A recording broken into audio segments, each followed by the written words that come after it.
percaya atau tidak ya teman-teman tentang cerita ini, tapi ini adalah sebuah cerita nyata, yang dimana ada seorang perempuan yang dia itu masih hidup, jadi belum meninggal, dia masih hidup, tapi tiba-tiba dia berubah menjadi pocong. Bagaimana kisah selengkapnya? Jangan lupa klik subscribe dulu.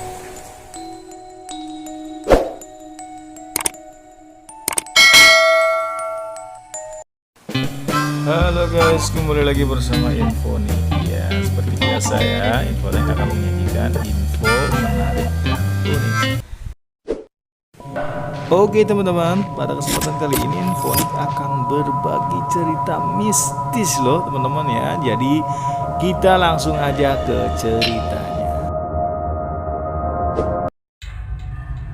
Cerita ini tuh pernah gempar ya teman-teman di Bogor. Kisahnya sangat terkenal di zamannya, yaitu pada tahun 2008. Kita nggak tahu ya tepatnya di mana Bogornya ya, karena kita tahu Bogor tuh sangat gede banget loh teman-teman ya. Jadi barangkali ada teman-teman yang asalnya dari Bogor yang sudah pernah atau mendengar kisah ini, bisa komentar di kolom komentar ya. Dan jika teman-teman belum pernah mendengar kisah ini ya, bisa langsung aja ya dengarkan terus videonya. Oke. Kisah ini berawal dari sebuah akun Twitter yang bernama Arya Arangga ya. Di sini dikatakan Arya adalah seorang saksi mata yang melihat kejadian langsung ya teman-teman. Berdasarkan pengalaman Arya ini, menyaksikan langsung bagaimana seorang perempuan yang masih hidup tiba-tiba menjadi seorang pocong ya pada tahun 2008 ya. Diceritakan Arya Anggara adalah pada tahun itu ia masih menjadi seorang siswa SMA, dan saat itu sekolahnya akan melaksanakan study tour ke Yogyakarta. Karena Arya Anggara tidak memiliki biaya dan ongkos untuk study tour, maka ia batal ikut dan memilih untuk bekerja di pasar sebagai seorang kuli panggul. Ketika Arya Anggara menjadi kuli panggul di pasar, dirinya bertemu kakak kelasnya dan bercerita.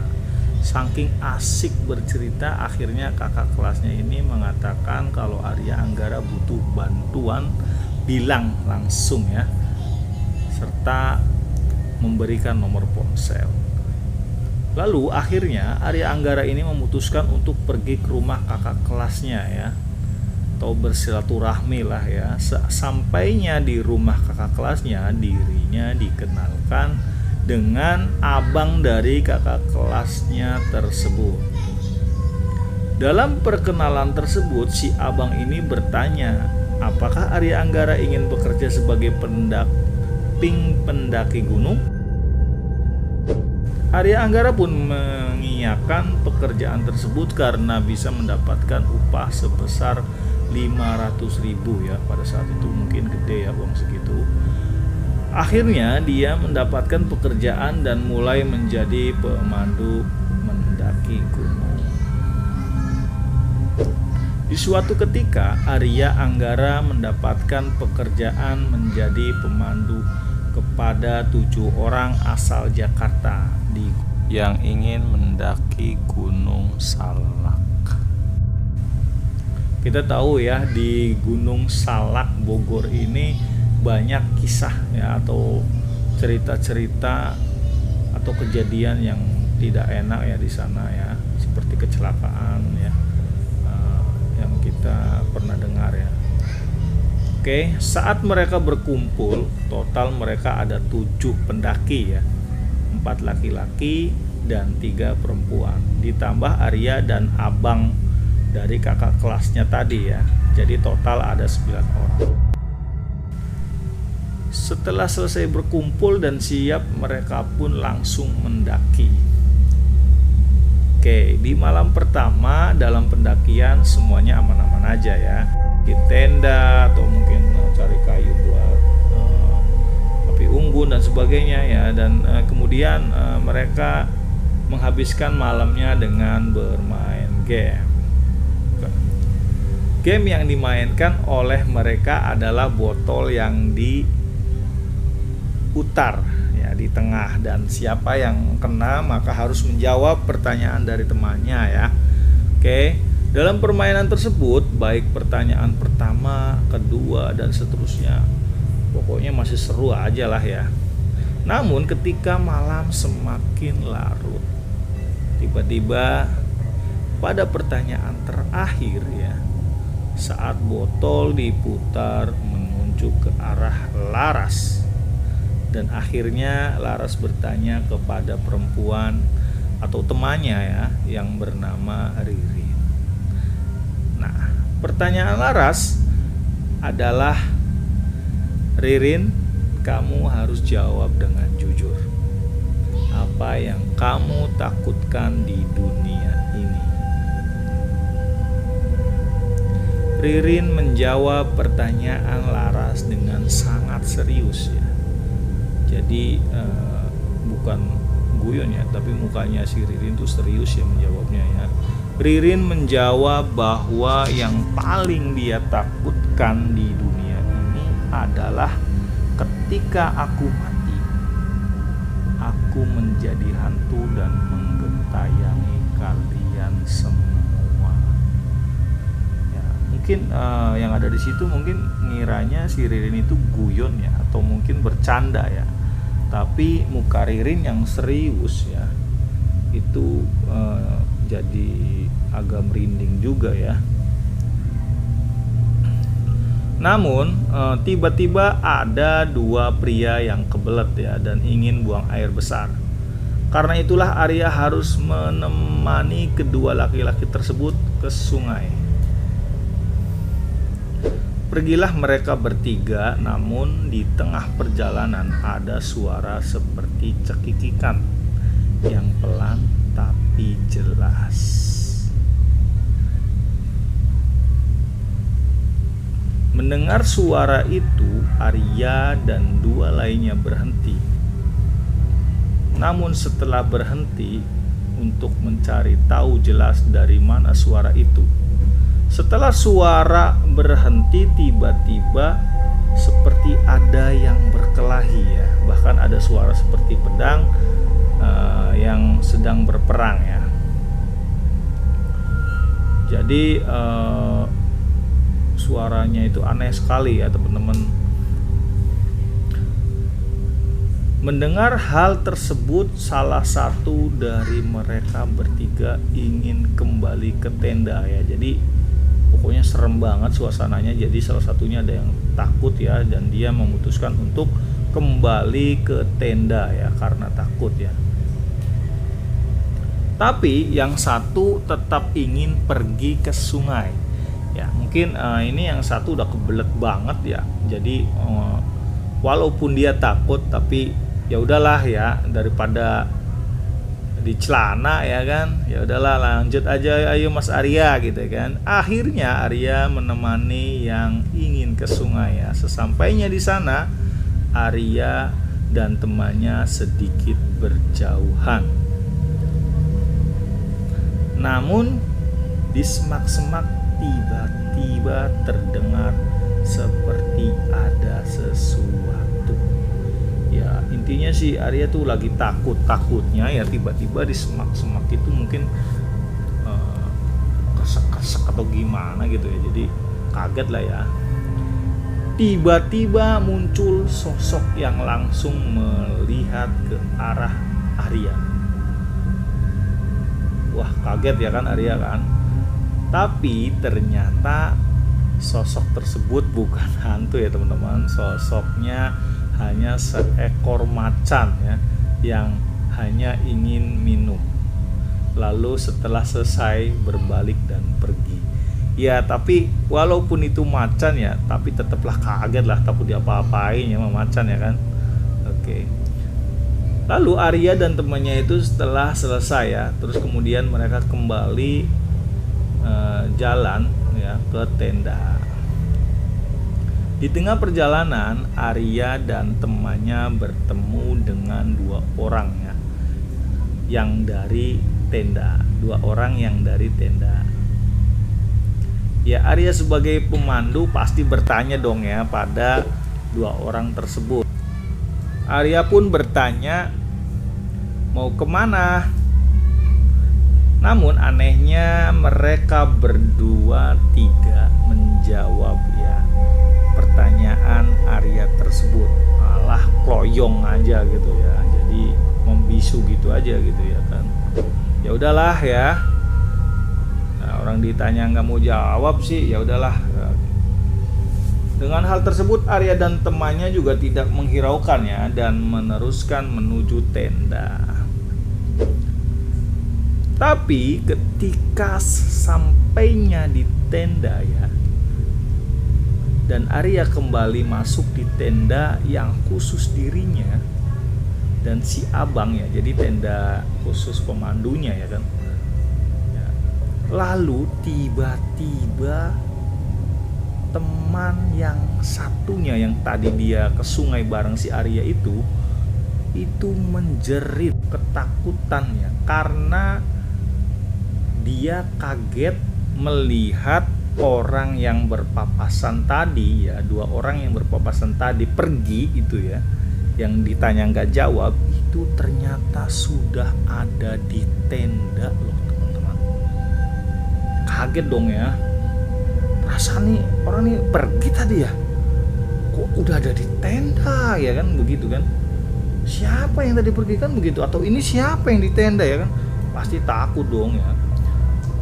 Dan akhirnya karena kejadian tersebut, orang yang ketakutan tadi memutuskan untuk tidur di tenda pemandu ya bareng si Arya dan abang ya. Jadi takut dia nggak mau tidur bareng tuh sama kedua orang tadi yang misterius tadi ya.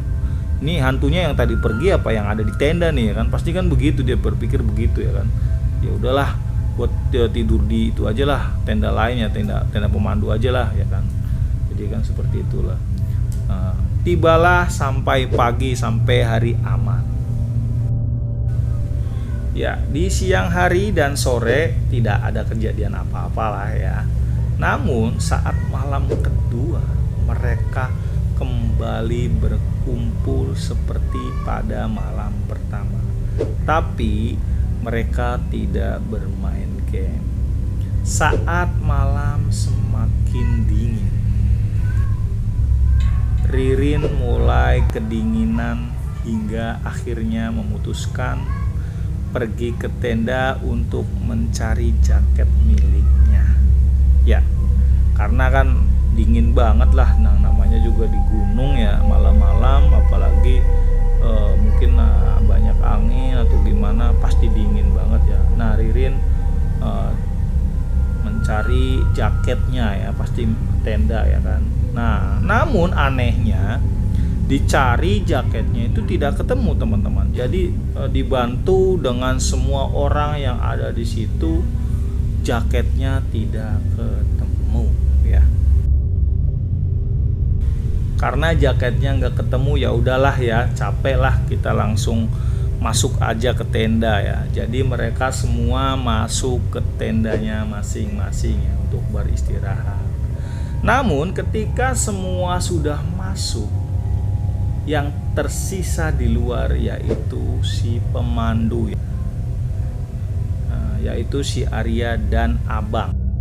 Nah, jadi Arya dan abang nih belum masuk nih. Hingga akhirnya Arya memutuskan untuk lebih dulu masuk ke tenda dan istirahat. Nah si Arya memutuskan untuk masuk duluan ya, bang masuk duluan bang gitu kan. Tapi tiba-tiba ketika saat ingin masuk ke tenda, Arya melihat sesuatu melayang-layang. Ya, Arya dan Abang melihat dengan jelas benda yang melayang-layang tersebut adalah jaket yang dicari oleh Ririn. Ya. Jadi jaket yang dicari Ririn tuh ternyata melayang ya teman-teman, terbang-terbang gitu. Otomatis Abang dan Arya takut lah ya melihat jaket terbang kayak gitu kan. Nah, mereka berdua memutuskan untuk masuk ke tenda ya, dengan gemetar badan mereka. Dan keduanya memutuskan untuk tidur bergantian ya. Arya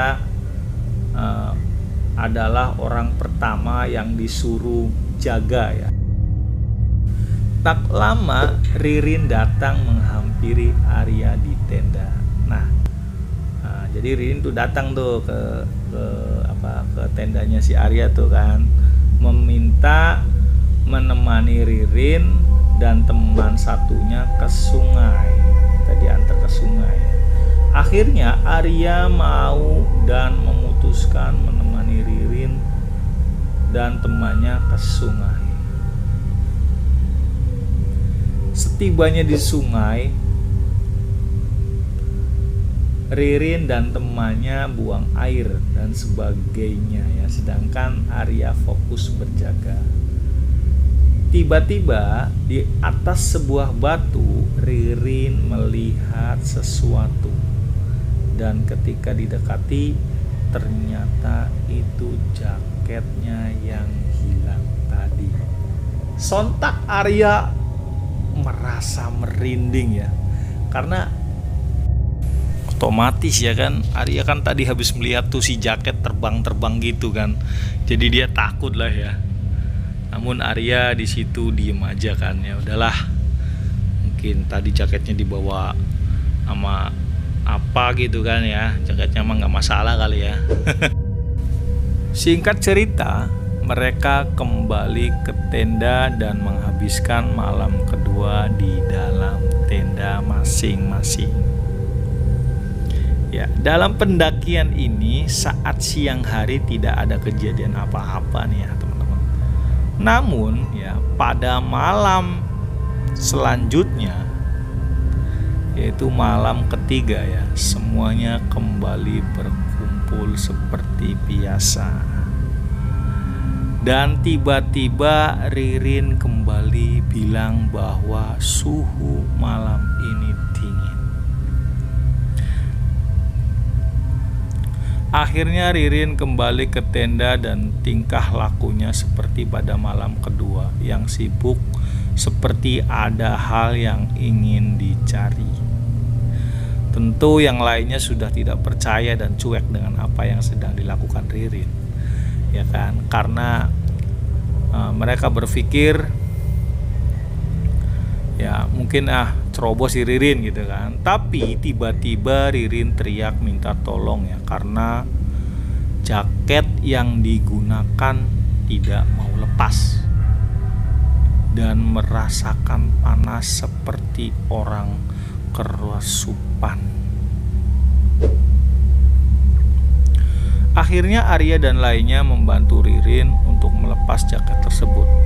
Tapi jaket itu tidak bisa lepas, bahkan badan Ririn terlihat jelas seperti diangkat dan semacam diseret. Ririn menjerit terus minta tolong hingga akhirnya badannya tersangkut di sebuah pohon. Saat Arya dan lainnya coba menolong, tiba-tiba badan Ririn diangkat ke atas. Jadi Ririn tuh kayak terbang gitu ya kan, mepet ke pohon tapi dia ke atas gitu kan. Nah, di atas pohon yang tidak terlalu tinggi, itulah Arya dan beberapa orang lainnya melihat sesuatu yang tidak pernah mereka temui. Tiba-tiba pakaian yang digunakan Ririn berubah jadi putih seperti kain kafan. Oh my god ya, jadi mungkin serem banget kali ya di situ ya. Lihat kayak gitu ya kan. Sementara Ririn terus berteriak kesakitan ya, wajahnya juga ikut menjadi hancur dan busuk. Ririn di depan Arya dan lainnya berubah menjadi pocong. Mereka ingin membantu, tapi melihat penampakan tersebut ya pasti takut dong ya. Takut ya, bahkan dua perempuan lainnya juga sudah pusing ya, mungkin pingsan. Oke, jadi karena bahaya ya, jadi Abang dan si Arya memutuskan untuk turun gunung ya, mencari bantuan warga ya, siapa tahu ada yang bisa membantu. Saat dua perempuan yang pingsan tadi sadar ya, mereka semua untuk segera turun gunung. Dalam perjalanan turun dari gunung, Arya mendengar jelas ya suara Ririn berteriak untuk jangan meninggalkan dia sendirian. Perlahan suara Ririn hilang hingga mereka sampai ke kaki gunung. Sesampainya di kaki gunung, tiba-tiba HP Ririn berbunyi ya. Ternyata ayahnya menelepon dan berkata, bilangin ke Ririn jangan pakai jaket ayah gitu. Namun dijawab salah satu teman Ririn bahwa anaknya sudah menjadi pocong.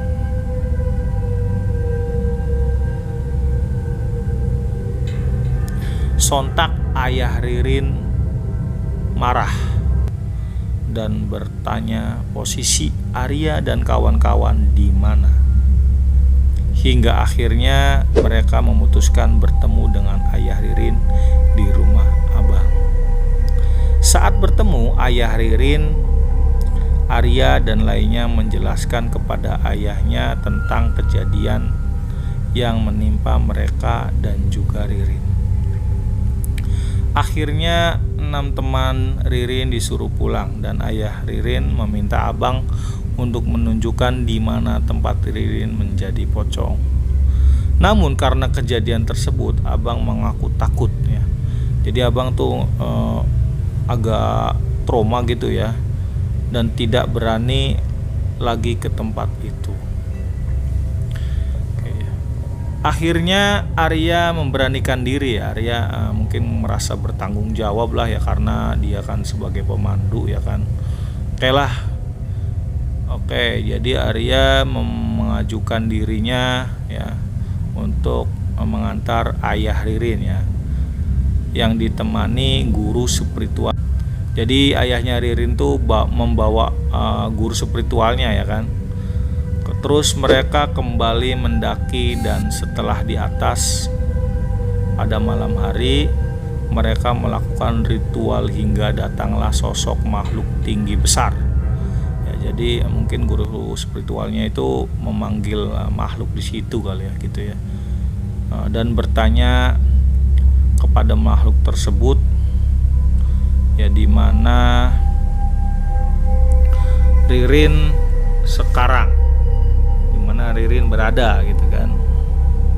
Namun sayang pertanyaan itu dijawab makhluk tersebut bahwa Ririn sudah diusir oleh penunggu Gunung Salak.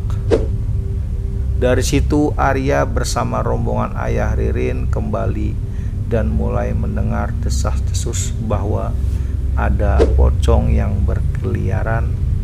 Dari situlah Bogor gempar, ada pocong keliling yang meminta bantuan untuk melepas jaket yang dikenakannya. Ya, mungkin di situ Ririn hanya merasa dirinya menggunakan jaketnya, tapi orang-orang yang melihat Ririn itu adalah dia sesosok pocong. Ya, oke, jadi ceritanya seperti itu ya teman-teman. Oke.